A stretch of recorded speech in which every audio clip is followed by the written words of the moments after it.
In this video, let's find out how to use the all-new Smart Execution feature on the Mirae Asset Sharekhan app. Step 1. Open the Mirae Asset Sharekhan app and navigate to the Derivatives tab in the hamburger menu. Select Smart Execution, then click on Add Contract. Enter the contract name you wish to add to trade. You can also add contracts from MarketWatch or the Advanced Option Chain.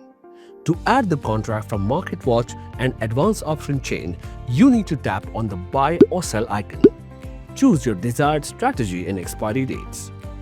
You can view margin requirements and adjust quantity, price, and actions as needed. Review your selected orders and strategy. Make any necessary modifications or remove contracts if required. When ready, push all selected orders in one go. You can review your orders on the order confirmation page. Confirm to execute your trades seamlessly. That's how you can use the Smart Execution feature on the Mirae Asset Sharekhan app. Investment in securities market are subject to market risks. Read all the related documents carefully before investing.